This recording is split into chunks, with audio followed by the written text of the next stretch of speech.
الحمد لله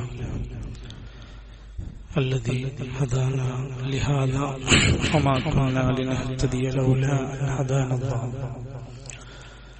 نحمده ونستعينه ونستغفره ونعوذ بالله من شرور أنفسنا ومن سيئات أعمالنا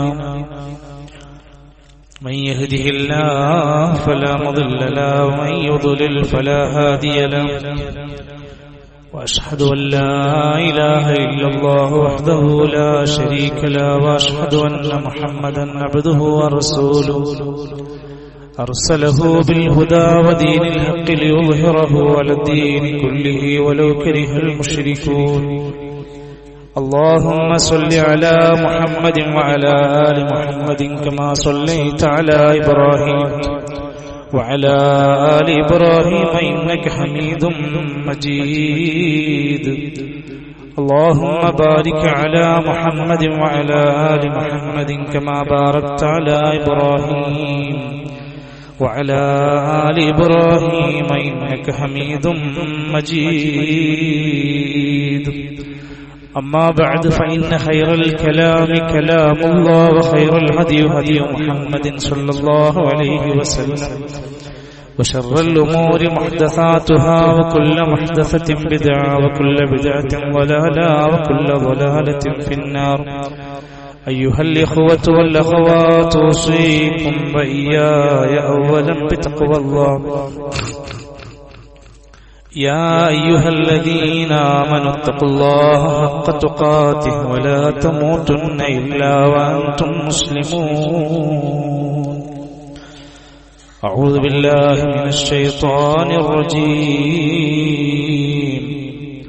قلنا اهبطوا منها جميعا فإما يأتينكم مني هدى فمن تبع هداي فلا خوف عليهم ولا هم يحزنون والذين كفروا وكذبوا بآياتنا أولئك أصحاب النار هم فيها خالدون. ബഹുമാന്യരായ സഹോദരങ്ങളെ, സഹോദരിമാരെ, സത്യവിശ്വാസികളെ, വിശ്വാസികളെ, നമ്മെ സൃഷ്ടിച്ച് പരിപാലിക്കുന്ന കാരുണ്യവാനായ ലോകത്തിന്റെ രക്ഷിതാവ് അല്ലാഹു സുബ്ഹാനഹു വ തആല മനുഷ്യർക്ക് നൽകിയിട്ടുള്ള മതപരമായ കൽപ്പനകളെ പാലിച്ചുകൊണ്ട് ശ്രദ്ധിച്ചുകൊണ്ട് ജീവിക്കാനും വിരോധിച്ച കാര്യങ്ങളെ ജീവിതത്തിൽ നിന്ന് ഉപേക്ഷിക്കുവാനും നാം ഓരോരുത്തരും ആത്മാർത്ഥമായി പരിശ്രമിക്കണമെന്ന് ആമുഖമായി എന്നെയും തുടർന്ന് നിങ്ങളെയും ഓർമ്മപ്പെടുത്തുകയാണ്, വസിയത്ത് ചെയ്യുകയാണ്. അല്ലാഹു നമ്മുടെ ജീവിതത്തിന്റെ എല്ലാ മേഖലകളിലും തഖ്വയുള്ളവരായി ജീവിക്കുവാനുള്ള മഹത്തായ തൗഫീഖ് നൽകി അനുഗ്രഹിക്കുമാറാകട്ടെ. മനുഷ്യ ജീവിതത്തിൽ എല്ലാ നിലക്കുമുള്ള നന്മകൾ, ഉയർച്ചകൾ, പുരോഗതികൾ വേണമെന്നാണ് എല്ലാവരും ആഗ്രഹിക്കുന്നത്. രാഷ്ട്രീയക്കാരും മതസംഘടനകളും ചാരിറ്റി പ്രവർത്തകന്മാരും ആരെ എടുത്തു പരിശോധിച്ചാലും ആത്യന്തികമായി അവർ ആഗ്രഹിക്കുന്നത് മനുഷ്യർ നന്നാകണം എന്ന ചിന്താധാരയാണ്. എന്നാൽ എത്ര ശ്രമിച്ചാലും എത്ര വിചാരിച്ചാലും അധ്വാനിച്ചാലും നടക്കുന്നത് നേർവിപരീതമാണ്. മദ്യാസക്തിയുടെ ലോകം തുറന്നിടുകയാണ്, അശ്ലീലതകൾ പെരുകുകയാണ്, ലഹരിയുടെ പുതിയ പുതിയ അധ്യാപനങ്ങൾ തുറക്കപ്പെടുകയാണ്. മുൻപൊന്നും ഇത്തരം തിന്മകൾ ഉണ്ടായിരുന്നില്ല എന്നൊന്നും നമുക്ക് പറയാൻ കഴിയില്ല. മുമ്പും പലതരത്തിലുള്ള വേണ്ടാത്തരങ്ങളൊക്കെ നടന്നിരുന്നു. പക്ഷേ മുമ്പ് തിന്മകളെ ന്യായീകരിച്ചിരുന്നില്ല, മുൻപ് തിന്മകളെ നിസ്സാരമായി കണ്ടിരുന്നില്ല. ഇന്ന് നേർ വിപരീതമാണ് നമ്മൾ കണ്ടുകൊണ്ടിരിക്കുന്നത്. തങ്ങൾ ചെയ്യുന്ന വേണ്ടാത്തരങ്ങളെല്ലാം ശരിയാക്കി മാറ്റാനുള്ള വ്യഗ്രതയിലാണ്. നന്മയേത് തിന്മയേതെന്ന് തിരിച്ചറിയാൻ പറ്റാത്തൊരു പുതിയ കാലഘട്ടത്തിന്റെ ജീവിത സ്റ്റൈലിലേക്ക് നമ്മളൊന്ന് പരിശോധിച്ച് കയറേണ്ടതുണ്ട്. ഇവിടെ ഈ തലമുറയിൽ, ഈ കാലഘട്ടത്തിൽ ജനിച്ചു വളരുന്ന പുതിയ മക്കൾ വലിയൊരു പ്രതിസന്ധിയിലാണ്. ഞങ്ങൾ എന്ത് ചെയ്യും? അവർ വളരുന്ന ജനിച്ച ഈ സാഹചര്യം പോലും നന്മകളെ തിന്മകളെ വേർതിരിച്ച് കണ്ടെത്തി അതിലേക്ക് മുന്നോട്ട് കൊണ്ടുപോകാൻ കഴിയാത്ത വിധേനയുള്ള അപകടകരമായ അവസ്ഥ വരെ മുമ്പിലുണ്ട്. രണ്ട്, സോഷ്യൽ മീഡിയയുടെ അതിപ്രസരം ഈ മക്കളെ നന്നായി ബാധിച്ചിട്ടുണ്ട്. ചെറിയ പ്രായത്തിൽ തന്നെ ഇത്തരം സോഷ്യൽ മീഡിയ ഭാഗങ്ങൾ അവർ കണ്ടുകൊണ്ടിരിക്കുന്നു. അതിനു പുറമെ കാണുന്ന കാഴ്ചകളൊന്നും തന്നെ കൂടുതലും അവർക്ക് നന്മകളല്ല കൊടുക്കുന്നത്. ലിബറൽ ചിന്താഗതിക്കാരായ ആളുകൾ അവരുടെ ആശയങ്ങളെ കുത്തി നിറച്ചുകൊണ്ടിരിക്കുകയാണ് സോഷ്യൽ മീഡിയ പ്ലാറ്റ്ഫോമിലൂടെ. ഇവിടെയാണ് മനുഷ്യൻ ഒരിക്കലും അവന്റെ കാഴ്ച കൊണ്ട് അവന്റെ ബുദ്ധി കൊണ്ട് ഇത് ശരിയാണ് ഇത് തെറ്റാണ് എന്ന് പറയാൻ പറ്റാത്ത അവസ്ഥയുണ്ട്. കഴിയില്ല. ഒരാൾ ശരിയെന്ന് പറയുന്നത് മറ്റയാൾ പറയും തെറ്റാണ്. ഒരാൾക്ക് നല്ലത് എന്ന് തോന്നുന്ന കാര്യം മറ്റേയാൾ തിരിച്ചു പറയും എനിക്കത് നല്ലതായിട്ട് തോന്നുന്നില്ല. മനുഷ്യനത് പറയുന്നത്. പിന്നെ ആര് തീരുമാനിക്കും ഇതാണ് ശരി, ഇതാണ് നന്മ, ഇതാണ് തിന്മ എന്ന്? പിന്നെ ആര് പറഞ്ഞു തരും? മനുഷ്യനെ പടച്ച, മനുഷ്യന്റെ മനസ്സറിയുന്ന, മനുഷ്യന്റെ ഭാവി ഭൂത വർത്തമാനമെല്ലാം അറിയുന്ന വല്ലാഹു അലാ കുല്ലി ശൈഇൻ അലീം, എല്ലാം അറിയുന്ന ഒരാളുണ്ട്. ഇന്നഹു അലീമും ബിദാതിസ് സുദൂർ, മനുഷ്യന്റെ മനസ്സിനകത്ത് വരെ നിറച്ചിരിക്കുന്നതെല്ലാം അറിയുന്ന ഒരുത്തനുണ്ട്. വഇൻദഹു മഫാതീഹുൽ ഗൈബ്, അദൃശ്യങ്ങളുടെ എല്ലാ താക്കോലുകളും അവന്റെ കയ്യിലാണ്. അല്ലാഹുവിന്റെ കയ്യിൽ. ആ അല്ലാഹ് പറയും ഇതൊക്കെയാണ് ശരി, ഇതൊക്കെയാണ് തെറ്റ്. ഏത് നാട്ടിലും ഏത് തലമുറയിലും ഏത് കൊല്ലങ്ങൾ കഴിഞ്ഞ് ജീവിച്ചാലും ശരി, അല്ലാഹു തആല നമ്മെ പഠിപ്പിക്കുകയാണ് ഇന്നാ ഹദൈനാഹു സബീൽ ഇമ്മാ ശാകിറൻ വ ഇമ്മാ കഫൂറാ. നാം ഇതാ നിങ്ങൾക്ക് മാർഗം കാണിച്ചു തന്നിരിക്കുന്നു, ശരിയായ പാത കാണിച്ചു തന്നിട്ടുണ്ട്. നിങ്ങൾക്ക് വേണമെങ്കിൽ അതിന് നന്ദിയുള്ളവരായി അതിലേക്ക് കീഴ്പ്പെട്ട് ജീവിക്കാനുള്ള സ്വാതന്ത്ര്യമുണ്ട്. ഇതിന് നേർവിപരീതം പ്രവർത്തിച്ച് ലംഘിച്ച് ജീവിക്കാനും നിങ്ങൾക്ക് സ്വാതന്ത്ര്യമുണ്ട്. ഇവിടെ ദുനിയാവില് പരലോകത്ത് വിജയിക്കുന്നത് സത്യത്തിന്റെ വക്താക്കൾ മാത്രമാണ്. അതുകൊണ്ട് മനുഷ്യരോട് അല്ലാഹുവിന്റെ ഖുർആനാകട്ടെ മതനിയമങ്ങളാവട്ടെ അവരോട് പൂർണ്ണമായും ബോധ്യപ്പെടുത്തിക്കൊണ്ടിരിക്കുകയാണ്. ആ പടച്ച റബ്ബിന്റെ നിയമത്തിലേക്ക്, അല്ലാഹു നൽകിയ മതത്തിലേക്ക് മനുഷ്യ നീ കടന്നു വരണം. മനുഷ്യരുണ്ടാക്കിയ ചിന്തകൾ, മനുഷ്യരുണ്ടാക്കിയ ഭൗതികമായ പ്രസ്ഥാനങ്ങൾ ഒരിക്കലും തന്നെ ശരിതെറ്റ് പഠിപ്പിക്കുന്നതിൽ കാര്യമായ ധർമ്മമുണ്ടാകില്ല. കമ്മ്യൂണിസം നമ്മുടെ നാട്ടിൽ ഒരുപാട് തലങ്ങളിലേക്ക് കയറി വന്നു. എത്രത്തോളം എന്ന് വെച്ചാൽ അതിന്റെ ഏറ്റവും വലിയ ആശയപാപ്പരത്വം എന്ന് പറഞ്ഞാൽ ഒരു മതവും ശരിയല്ല, മതങ്ങളാണ് പ്രശ്നമെന്ന് കമ്മ്യൂണിസം ജനങ്ങളോട് പഠിപ്പിച്ചുകൊണ്ടിരിക്കുന്നു. അതിന്റെ നേതാക്കന്മാർ അത് പ്രചരിപ്പിച്ചുകൊണ്ടിരിക്കുന്നു. സാധാരണക്കാരായ മനുഷ്യർ ഇതൊന്നും അറിയാതെ അതിനു വേണ്ടിയിട്ട് ശബ്ദമുണ്ടാക്കിക്കൊണ്ടിരിക്കുന്നു. സഹോദരങ്ങളെ, മനുഷ്യന്റെ ജീവിത വ്യവസ്ഥയെ പഠിപ്പിച്ച ഇസ്ലാം എന്ന ദീനിന്റെ ഏറ്റവും അടിത്തറയാകുന്ന ഈ ദീനിന് വിപരീതമാണ് മതം വേണ്ട എന്ന് പറയുന്ന ഇസങ്ങൾ. ആലോചിക്കണം നമ്മൾ. അതേപോലെ തന്നെയാണ് അല്ലാഹുവിന്റെ ഖുർആൻ കൃത്യമായി കൊണ്ട് നമ്മളെ പഠിപ്പിച്ച ആശയത്തിന് നേർവിപരീതമാണ് ഹവകളെ പിൻപറ്റുക, തോന്നിയതുപോലെ ജീവിക്കുക. അതിന് ലിബറലിസം എന്ന് നമ്മൾ മലയാളത്തിലോ അല്ലെങ്കിൽ ഇംഗ്ലീഷിലോ നമുക്ക് വായിക്കാൻ കഴിയും. സ്വന്തം ഇച്ഛകൾക്കും ചിന്തകൾക്കും അനുസരിച്ചുകൊണ്ട് സ്വാതന്ത്ര്യം ബാധിച്ചുകൊണ്ടിരിക്കുന്ന ലിബറലിസം വരുത്തുന്ന അപകടങ്ങൾ എത്രയാണ്. മതമാണെന്ന് വിശ്വസിക്കുന്ന ക്രൈസ്തവതയിലാകട്ടെ, ആ ക്രൈസ്തവതയിൽ എന്തെല്ലാം നിലക്കുള്ള ദൈവിക ഗ്രന്ഥങ്ങളിൽ പോലും കൈകടത്തിയവരാണ്. ഹൈന്ദവ ഗ്രന്ഥങ്ങളിലാവട്ടെ കെട്ടുകഥകളും അബദ്ധങ്ങളും പെരുകിക്കൊണ്ടിരിക്കുകയാണ്. എല്ലാ മതങ്ങളും ശരിയാണെന്ന് വാദിച്ചുകൊണ്ടിരിക്കുന്ന മറുഭാഗത്തുള്ള അപകടകരമായ ആളുകൾ വേറെയുമുണ്ട്. നമ്മൾ എന്ത് ചെയ്യും? നമ്മുടെ മധ്യാർത്ഥി മക്കൾ എന്ത് ചെയ്യും? നമ്മുടെ പുതിയ തലമുറ എന്ത് ചെയ്യണം? അല്ലാഹുവിന്റെ ഖുർആൻ പറഞ്ഞു, ഖുൽ നഹ്ബിതു മിൻഹാ ജമീആ, നമ്മുടെ അടുക്കൽ നിന്ന് നിത്യമായി കൊണ്ട് നിർദ്ദേശം വരും. ഫഇമ്മാ യഅതിയന്നകും മിന്നീ ഹുദാ, സൃഷ്ടിച്ച പടച്ചോന്റെ സന്മാർഗം വരും.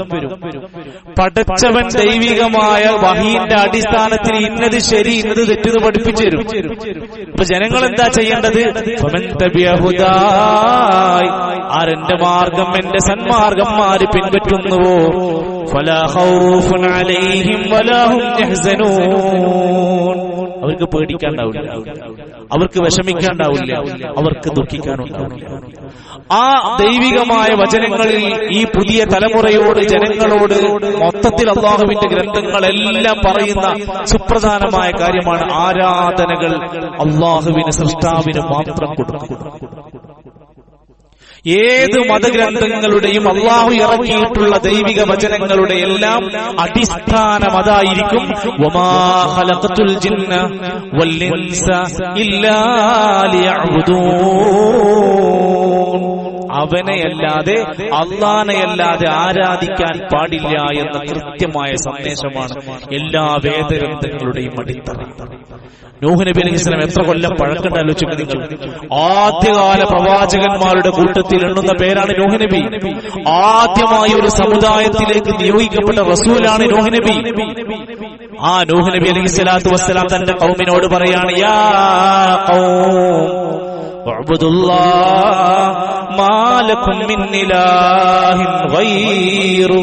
ജനങ്ങളെ, നിങ്ങൾ അല്ലാഹനെ ആരാധിക്കണം, അവനല്ലാത്ത ഒരു ആരാധ്യം നിങ്ങൾക്കില്ല. ഇന്നീ അഖാഫു അലൈക്കും അദാബ യൗമിൻ അദീം, ഒരു വമ്പിച്ച വേദനിക്കുന്ന കഠിനമായ ഒരു ശിക്ഷയുടെ ദിവസം വരാനുണ്ട്, നിങ്ങളത് പേടിക്കണം, ഞാൻ പേടിക്കുന്നു.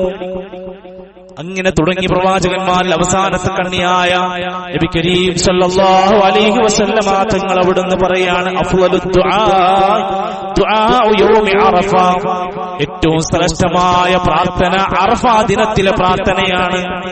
വഅഫ്ളലു മാ ഖുൽതു അന വന്നബിയ്യൂന മിൻ ഖബ്ലി, ഞാനും എന്റെ മുമ്പുണ്ടായിരുന്ന സകല നബിമാരും പ്രദർശിപ്പിച്ച, ജനങ്ങളോട് പ്രകടിപ്പിച്ച, ജനങ്ങൾക്കിടയിൽ സംസാരിച്ച ഏറ്റവും ശ്രേഷ്ഠമായ വാക്ക് ഖൗലു ലാ ഇലാഹ ഇല്ലല്ലാഹു വഹ്ദഹു ലാ ശരീക ലഹു, അല്ലാഹുവല്ലാതെ ഒരു ആരാധ്യനില്ല, അല്ലാഹുവിനോട് മാത്രമേ ആരാധനകൾ കൊടുക്കാനുള്ള അധികാരം അല്ലാഹുക്ക് മാത്രമേ കൊടുക്കാൻ പാടുള്ളൂ.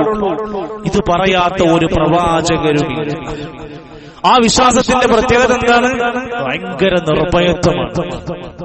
പേടില്ലാതെ മനുഷ്യന് ജീവിക്കാൻ പറ്റും.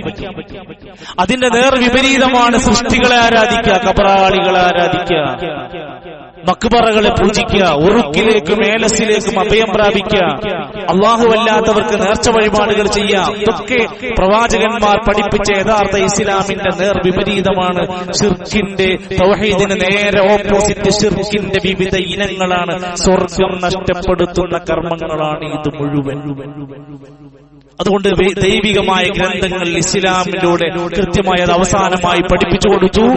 അല്ലാഹുവിലേക്കുള്ള ഇബാദത്തുകൾ കടന്നു വരുന്നു.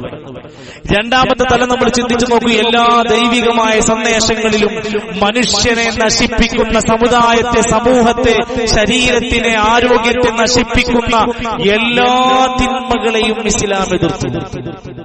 ഒരു കാലത്തും ലഹരി എന്ന് പറയുന്ന സാധനത്തിന് അനുവദിച്ചു കൊടുത്തു.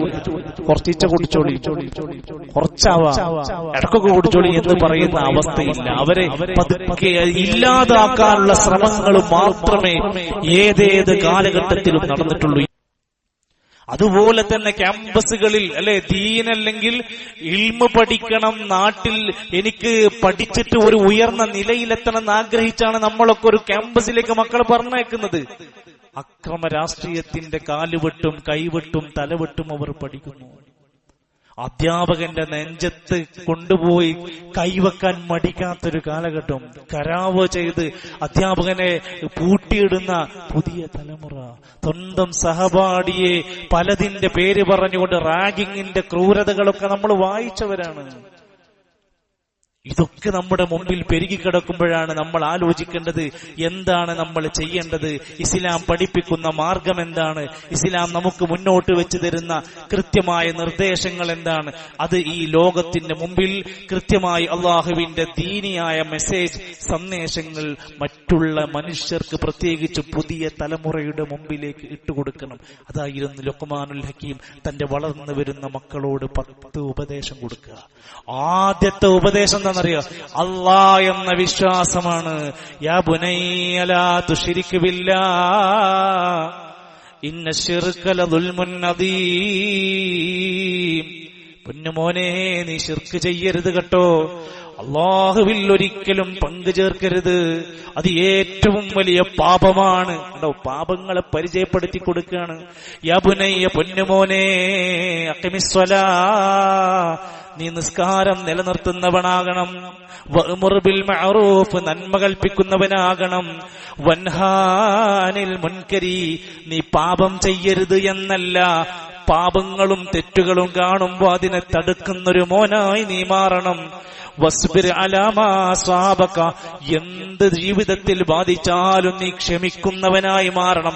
ആത്മഹത്യ പരിഹാരമല്ല, അക്രമം പരിഹാരമല്ല. ഇസ്ലാം അവരെ പഠിപ്പിക്കാൻ ക്ഷമിക്കാനുള്ള നല്ല ഒരു കഴിവ്. എത്ര പരീക്ഷകൾ തോറ്റാലും, SSLC പരാജയപ്പെട്ടാലും, +2 2 തവണ തോറ്റാലും വേണ്ടാത്ത ചിന്തകളിലേക്ക് അവന് പോകാൻ പാടില്ല. വസ്ബിർ അലാ മാ അസാബക, ബാധിക്കുന്ന വിപത്തുകളിൽ അവർ ക്ഷമിക്കുന്നവരായി മാറണം. ഈ നിർദ്ദേശം മുൻകാലം മുതൽ അവിടുത്തെ മഹാരഥന്മാരായ സലഫുകളെല്ലാം കൊടുത്ത് കൃത്യമായി ജനങ്ങളെ പഠിപ്പിച്ചു കൊടുത്തു എന്നർത്ഥം. അതുമാത്രവുമല്ല, ഇന്ന് ജീവിച്ചുകൊണ്ടിരിക്കുന്ന സമൂഹത്തിൽ നമ്മളെല്ലാവരും അനുഭവിച്ചുകൊണ്ടിരിക്കുന്നത് പോലെ തന്നെ വിദ്യാർത്ഥികൾക്ക് എല്ലാം ഉണ്ട്, പക്ഷേ ധാർമ്മികതയില്ല, മൂല്യങ്ങളില്ല. വിശന്നു വലയുന്ന മനുഷ്യരെ സഹായിക്കണമെന്നൊന്നുമില്ല. ഇതെന്റെ വാപ്പയാണ്, എന്റെ ഉമ്മയാണ്, എനിക്കവരോട് കടപ്പാടുണ്ട്, അങ്ങനെയൊന്നുമില്ല. ഇതെന്റെ കുഞ്ഞനുജനാണ് എന്ന ഒരു ബോധം അവർക്കില്ല. ഇതെന്റെ അയൽവാസിയാണെന്ന ബന്ധം അവർക്കില്ല. ഇതെനിക്ക് ഇൽമു പഠിപ്പിച്ചു തരുന്ന പ്രിയപ്പെട്ട ഗുരുനാഥനാണ് എന്ന ഒരു ബഹുമാനമൊന്നും അവർക്കിടയിൽ ഇന്ന് കാണുന്നില്ല. എന്താണ് സംഭവിച്ചത്? മൂല്യശോഷണമാണ്, ധാർമ്മികത നഷ്ടപ്പെട്ടതാണ്. എത്രയോ നല്ല ഉയർന്ന വിദ്യാഭ്യാസമുള്ളവർ പോലും വലിയ അക്രമങ്ങളുടെ ഇരയാകുന്നത് എന്തുകൊണ്ട്? അവർക്ക് ധർമ്മമെന്ത് അധർമ്മമെന്തെന്ന് അറിയാത്തത് കൊണ്ടാണ്. അതുകൊണ്ട് ഇസ്ലാം പഠിപ്പിച്ചു കൊടുത്തു, എല്ലാ നിലക്കുമുള്ള മ്ലേച്ഛമായ വയുഹില്ലു ലഹുമുത് ത്വയ്യിബാത്, നല്ല കാര്യങ്ങളൊക്കെ ഇസ്ലാമിൽ അനുവദിച്ചു കൊടുക്കുന്നുണ്ട്. വയുഹർരിമു അലൈഹിമുൽ ഹബായിസ്, മ്ലേച്ഛമായ മോശമായ എല്ലാ കാര്യങ്ങളും ഹറാമാക്കിയിട്ടുണ്ട്. അത് ഏതൊക്കെയാണ് ഹലാലും ഹറാമും എന്നവരെ പഠിപ്പിച്ചു കൊടുക്കണം. എന്നിട്ട് അവരെ ഈ നന്മയുടെ സത്യത്തിന്റെ വാഹകരാക്കി മാറ്റണം. ഹക്ക് അവരെ പഠിപ്പിച്ചു കൊടുക്കണം. ആര് പഠിപ്പിച്ചു കൊടുക്കണം? ഈ നാട്ടിലെ ഓരോരുത്തർക്കും ഉത്തരവാദിത്തമുണ്ട്. സംഘടനകൾക്ക് ഉത്തരവാദിത്തമുണ്ട്, പ്രസ്ഥാനങ്ങൾക്ക് ഉത്തരവാദിത്തമുണ്ട്, സമുദായത്തിന്, മഹല്ലിന്, അധ്യാപകർക്ക്, രക്ഷിതാക്കൾക്ക് ഓരോരുത്തർക്കും ചുമതലകളുണ്ട്. ആ ചുമതലകൾ അവരവർ ഭംഗിയായി നിർവഹിക്കണം. കേരളത്തിൽ നവോത്ഥാന പ്രസ്ഥാനം എന്നറിയപ്പെടുന്ന മുജാഹിദ് പ്രസ്ഥാനത്തിന്റെ വിദ്യാർത്ഥി വിഭാഗം ഈ രംഗത്ത് വലിയൊരു ശ്രമത്തിലാണ്. പ്രിയപ്പെട്ട രക്ഷിതാക്കളെ, നമ്മുടെ മക്കൾ അവിടെ ഉണ്ടാവണം. പെരിന്തൽമണ്ണയിൽ മെയ് 11-ാം തീയതിയാണ് ആ പ്രോഗ്രാം വരുന്നത്. ഇതൊരു പ്രസ്ഥാനത്തിന്റെ വിജയത്തിനോ ഒരു സംഘടനയുടെ ഉയർച്ചയ്ക്കു വേണ്ടിയോ ഒന്നുമല്ല. ഈ സമൂഹത്തിലെ, ഈ നാട്ടിലെ എന്റെയും നിങ്ങളുടെയും ഉത്തരവാദിത്വത്തെ കാണിച്ചു കൊടുക്കാൻ വേണ്ടിയാണ്. ഈ കുട്ടികളെ അണിയിച്ചു ഒരുക്കി ഇരുത്തി, ഇതാണ് വാപ്പയുടെ റോൾ, ഇതാണ് ഉമ്മയോട് നിനക്ക് ചെയ്യാനുള്ളത്, നീ നിന്റെ ക്യാമ്പസിൽ ഇന്നതായിരിക്കണം, നീ നാട്ടിൽ നടക്കുന്ന തിന്മകളോട് ഇങ്ങനെയാണ് പ്രതികരിക്കേണ്ടത്, നീ നന്മയിൽ ഇന്ന രൂപത്തിൽ മുന്നോട്ട് വരണം തുടങ്ങിയ ഒട്ടനേകം നന്മയുടെ പ്രചാരകരായി അവരെ മാറ്റാനുള്ള ഒരു ശ്രമമാണ്. കണ്ണൂരിൽ നിന്നും പരിസരത്തുനിന്ന് ഒരുപാട് വാഹനങ്ങൾ പുറപ്പെടുമ്പോൾ നമ്മുടെ മക്കൾ, ആദ്യം ഈ ഇരിക്കുന്ന നമ്മളോടാണ്, നമ്മുടെ മക്കൾ അതിലില്ലേ എന്ന് ഉറപ്പുവരുത്തേണ്ട ചുമതല നമുക്കാണ്. ഒഴിഞ്ഞു മാറാൻ ഒരുപാട് കല്യാണങ്ങൾ ഉണ്ടാകും, ടൂറുകൾ ഉണ്ടാകും, വേറെ ഏതെങ്കിലും അടുത്ത മാസം വരാനിരിക്കുന്ന പരീക്ഷ അവൻ പറയും. പ്രിയപ്പെട്ട വാപ്പമാരെ, ഉമ്മമാരെ, ഇതൊരു നമുക്ക് നൽകുന്ന അവസരമാണ്. പണ്ഡിതന്മാർ, കഴിവുള്ള ആളുകൾ, വിദ്യാർത്ഥികളുടെ മനസ്സറിഞ്ഞ മനഃശാസ്ത്രജ്ഞർ പങ്കെടുക്കുന്ന ഒരു സംഗമത്തിൽ നമ്മുടെ കുട്ടി പോയി ഇരുന്ന് കേട്ട് പഠിച്ചാൽ അതിന്റെ ഗുണമാർക്കാണെന്ന് മാത്രം മനസ്സിലാക്കുക. അതുമായി ബന്ധപ്പെട്ട് സഹകരിക്കുക. ഇൻഷാ അല്ലാഹ് വിദ്യാർത്ഥികൾ നിങ്ങളെ കോണ്ടാക്ട് ചെയ്യുമ്പോൾ അതിന് വേണ്ടുന്ന പോസിറ്റീവായ പ്രതികരണം നമ്മുടെ ഭാഗത്തു നിന്നുണ്ടാവണം. അല്ലാഹു സുബ്ഹാനഹു വ തആല നമ്മുടെ മക്കളെ, വിദ്യാർത്ഥി തലമുറയെ, പുതിയ ഈ ഒരു ജനറേഷനെ ഏറ്റവും നല്ലവരാക്കി മാറ്റാൻ, ജനങ്ങൾക്കും നാടിനും മഹല്ലിനും കുടുംബത്തിനും രാജ്യത്തിനും ഉപകരിക്കുന്ന മക്കളാക്കി മാറ്റാൻ ഒരു വലിയ ശ്രമമാണ്. അല്ലാഹു എല്ലാവരെയും അനുഗ്രഹിക്കുകയും സഹായിക്കുകയും ചെയ്യുമാറാകട്ടെ.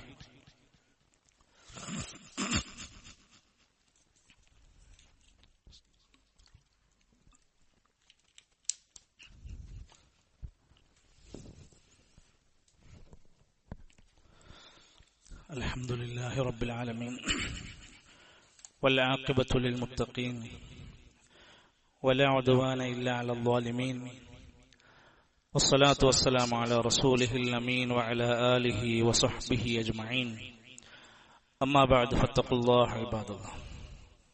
അല്ലാഹുവിന്റെ നിയമനിർദ്ദേശങ്ങൾ പാലിച്ച് കൃത്യമായ തഖ്വയിൽ അധിഷ്ഠിതമായ ജീവിതത്തിന് ശ്രമിക്കണമെന്ന് എന്നെയും നിങ്ങളെയും ഓർമ്മപ്പെടുത്തുകയാണ്. അല്ലാഹു അനുഗ്രഹിക്കുമാറാകട്ടെ. ഇന്നലെ മെയ് 1 തൊഴിലാളി ദിനമായിരുന്നു. പല തരം മെസ്സേജുകളും സന്ദേശങ്ങളും ഒക്കെ കാണാനും വായിക്കാനൊക്കെ നമുക്ക് കഴിഞ്ഞു. ഓരോ ദിനങ്ങളും ഇത്തരത്തിൽ ആചരിക്കപ്പെടുന്നത് അതുമായി ബന്ധപ്പെട്ട അവകാശങ്ങളെ അവബോധമുണ്ടാക്കിയെടുക്കാനൊക്കെ വേണ്ടിയാണ്. തൊഴിലാളികൾ പീഡിപ്പിക്കപ്പെടേണ്ടവരല്ല എന്നും ഓരോ തൊഴിലിനും അതിൻ്റെതായ മഹത്വമുണ്ടെന്നൊക്കെ ഓർമ്മപ്പെടുത്താൻ വേണ്ടിയാണ് ഇത്തരത്തിൽ ഒരു ഓർമ്മപ്പെടുത്തലാണ്. ഇസ്ലാം ഇബാദത്തിന്റെ ഭാഗമായി വരെ തൊഴിലിനെ കാണുന്നുണ്ട്. ഒരാൾ നിസ്കരിക്കണം, നോമ്പ് നോൽക്കണമെങ്കിൽ അയാൾക്ക് ഭക്ഷണം ജീവിത വരുമാനമാണ്. ആ വരുമാന മാർഗം എന്താണ്? അയാൾ തൊഴിൽ ചെയ്യണം.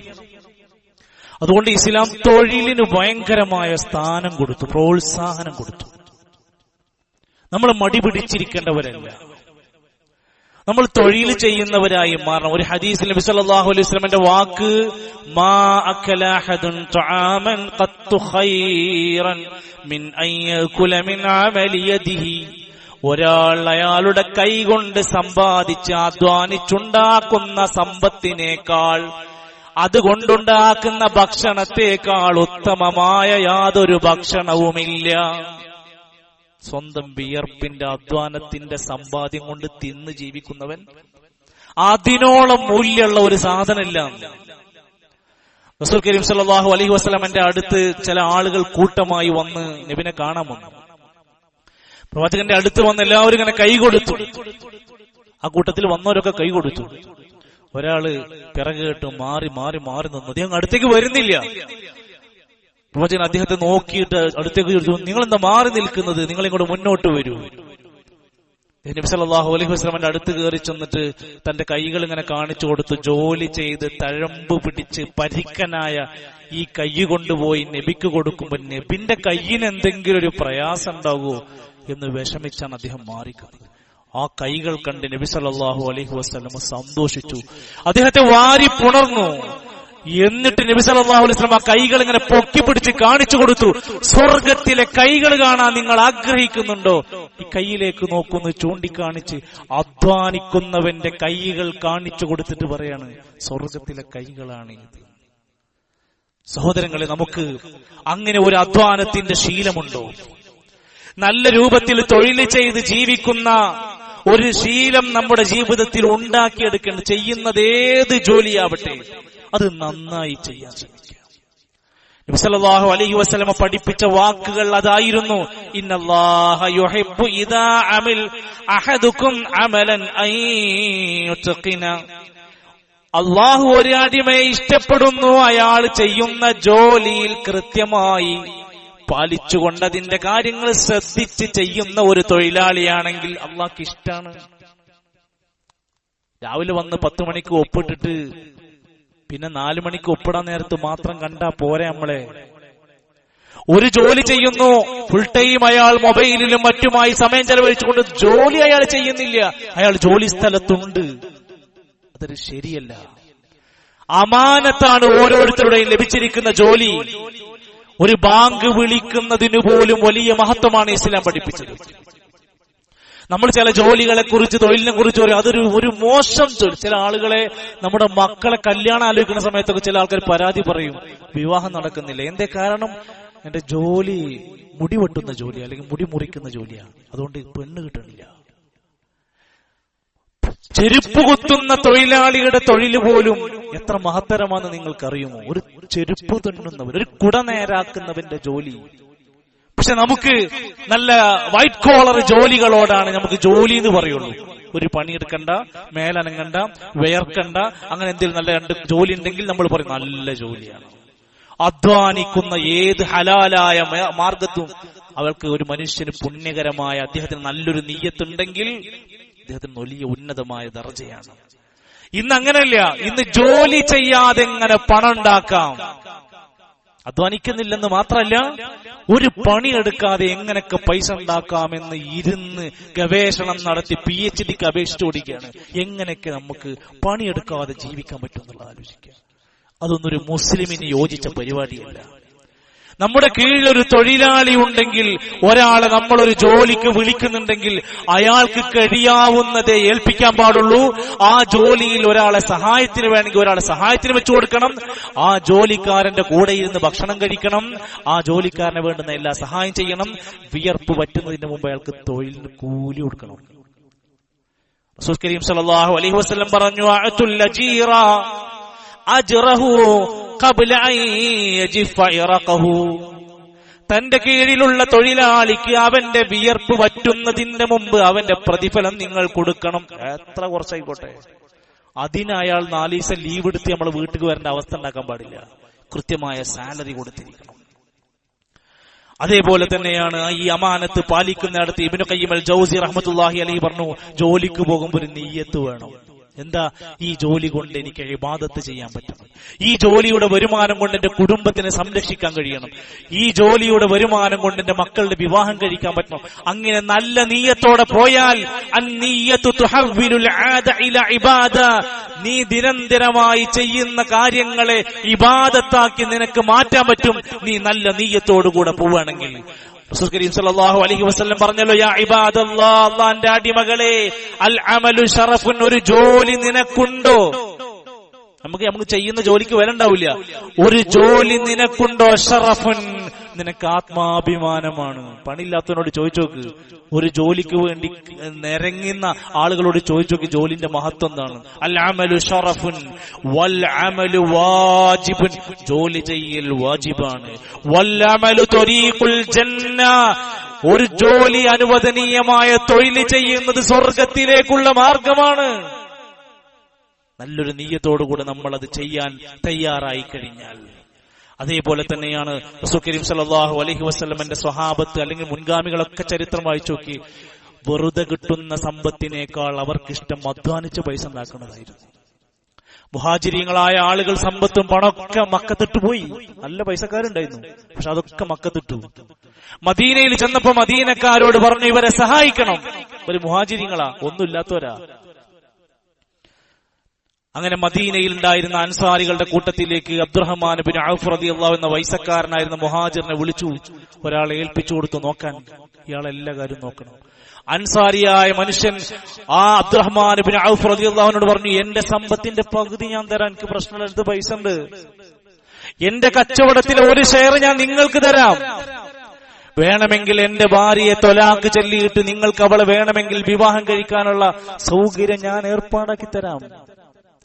അബ്ദുറഹ്മാൻ ഇബ്നു ഔഫ് റളിയല്ലാഹു എന്താ വിചാരിക്കേണ്ട, രക്ഷപ്പെട്ടു, ഇനി കുറച്ചു കാലത്തേക്ക് ജോലിക്കൊന്നും പോകണ്ടല്ലോ.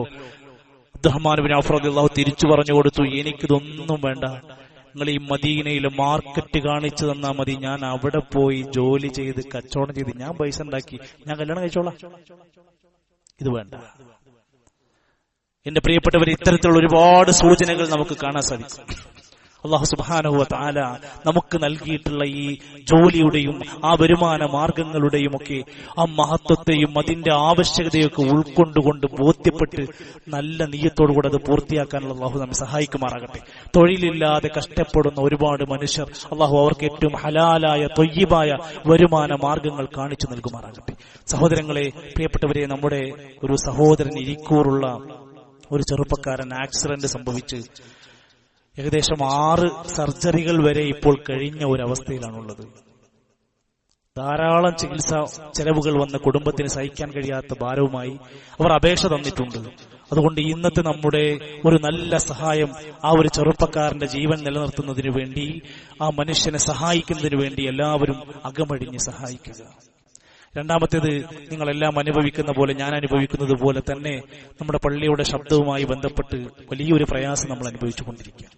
കഴിഞ്ഞ റമദാനിന്റെ അവസാനത്തെ ഖുത്ബ പൂർത്തിയാക്കാൻ ശരിക്കും പറ്റിയില്ല. നിറഞ്ഞു നിൽക്കുന്ന സദസ്സായിരുന്നു. പക്ഷേ അള്ളാഹുവിന്റെ ഖദർ എന്ന് നമ്മൾ വിശ്വസിക്കുന്നവർ, അള്ളാന്റെ ഖദർ അള്ളാന്റെ തീരുമാനമാണ്. പല സൗണ്ട് എഞ്ചിനീയർമാരെയും കൊണ്ടുവന്ന് കാണിച്ചു. 2 ലക്ഷത്തിന്റെയും 3 ലക്ഷത്തിന്റെയും ഒക്കെ പ്ലാനുകൾ നമ്മുടെ മുമ്പിലുണ്ട്. പക്ഷേ നമ്മുടെ കയ്യിൽ പൈസയില്ല. സൗണ്ട് ഇല്ലാതെ ഒരു പള്ളിക്ക് മുന്നോട്ട് പോകാൻ കഴിയില്ല. 5 നേരം ബാങ്ക് കൊടുക്കണം, ഖുത്ബ നടക്കണം, ക്ലാസ് നടക്കണം. നമ്മുടെയൊക്കെ വീട് മനോഹരാണ്, നമ്മളൊക്കെ കച്ചവട സ്ഥാപനങ്ങൾ അടിപൊളിയാണ്, നമ്മളൊക്കെ ഏക്കർ കണക്കിന് ഭൂമി അവിടെയും ഇവിടെയും കൊണ്ടുപോയിട്ടുണ്ട്, പലയിടത്തും കച്ചവട സ്ഥാപനങ്ങളുണ്ട്. എന്താ പള്ളി മാത്രം ഇങ്ങനെ പോയാൽ മതിയോ? പള്ളി ഇങ്ങനെയൊക്കെ നടന്നാൽ മതിയോ? അള്ളാന്റെ പള്ളി ഇങ്ങനെയൊക്കെ പോയാൽ മതി എന്നാണോ നമ്മൾ തീരുമാനിച്ചതെങ്കിൽ ഞാൻ ആളല്ല. നമ്മുടെ സമ്പത്ത് അള്ളാന്റെ പള്ളിക്ക് വേണ്ടി, ഈ പാവപ്പെട്ട മനുഷ്യർ, ഖുത്ബ കേൾക്കാൻ വരുന്ന മനുഷ്യരുടെ വലിയ ആഗ്രഹത്തിന് വേണ്ടി നമ്മളൊന്ന് തിരക്ക് പിടിക്കാതെ ഒന്ന് മനസ്സറിഞ്ഞ് ഞാൻ ഇത്ര തരാം, അത് എത്രയെന്ന് അവനറിയാം, നമുക്കറിയാം നമുക്ക് എത്ര പറ്റുന്നുള്ളത്. നമ്മുടെ നല്ലൊരു സാധ്യതകൾ ഉപയോഗപ്പെടുത്തി ഈ ഒരു സംരംഭത്തിന് അകമഴിഞ്ഞ് വളരെ പെട്ടെന്ന് നമ്മൾ ശ്രമിച്ചില്ലെങ്കിൽ വലിയ പ്രയാസങ്ങൾ നമുക്ക് ഓരോരുത്തർക്കും അള്ളാന്റെ കോടതിയിൽ ഞാനുങ്ങളൊക്കെ മറുപടി പറയേണ്ടി വരുമെന്നുള്ള ബോധ്യത്തോടെ ഈ മാർഗത്തിൽ സഹായിക്കണം. കമ്മിറ്റി ഭാരവാഹികളുമായി ബന്ധപ്പെടണം, സഹകരിക്കണം. അള്ളാഹു നമ്മെ എല്ലാം ഏറ്റവും നല്ല മനുഷ്യരായി, നല്ല മനസ്സുള്ളവരായി, ഏറ്റവും അള്ളാഹുവിനെ ഇഷ്ടപ്പെടുന്നവരാക്കി അള്ളാഹു മാറ്റി അനുഗ്രഹിക്കുമാറാകട്ടെ. അള്ളാഹു നമ്മുടെ ചെറുതും വലുതുമായ പാപങ്ങളെല്ലാം പുറത്ത് മാപ്പ് നൽകുമാറാകട്ടെ. അള്ളാഹു നമ്മുടെ എല്ലാ പ്രയാസങ്ങളും നമുക്ക് മാറ്റിത്തരുമാറാകട്ടെ. നമ്മിൽ നിന്ന് മരണപ്പെട്ടു പോയവർക്ക് അല്ലാഹു മഗ്ഫിറത്തും റഹ്മത്തും നൽകുമാറാകട്ടെ. രോഗികൾക്ക് അല്ലാഹു ശിഫ നൽകുമാറാകട്ടെ. കടം കൊണ്ട് പ്രയാസപ്പെടുന്നവർക്ക് വേഗത്തിൽ മോചനം നൽകുമാറാകട്ടെ. മാതാപിതാക്കൾ ജീവിച്ചിരിപ്പുള്ള നമ്മുടെ ഓരോ സഹോദരങ്ങൾക്കും അവർക്ക് ദീർഘായുസ്സുള്ള ആഫിയത്ത് അല്ലാഹു പ്രദാനം ചെയ്യുമാറാകട്ടെ. നമ്മുടെ മക്കളെ സ്വാലിഹീങ്ങളായ മക്കളാക്കി അല്ലാഹുവേ നീ അനുഗ്രഹിക്കണമേ റഹ്മാനേ. അല്ലാഹുവേ ഞങ്ങളുടെ വരുമാന മാർഗങ്ങളിലെല്ലാം ഖൈറും ബറക്കത്തും നൽകണമേ. അല്ലാഹുമ്മ ഗഫിർ ലിൽ മുഅ്മിനീന വൽ മുഅ്മിനാത്ത് വൽ മുസ്ലിമീന വൽ മുസ്ലിമാത്ത് അൽഹയാഇ منهم والأموات. اللهم أعز الإسلام والمسلمين وأذل الشرك والمشركين. اللهم اسقنا غيثا مغيثا مريئا.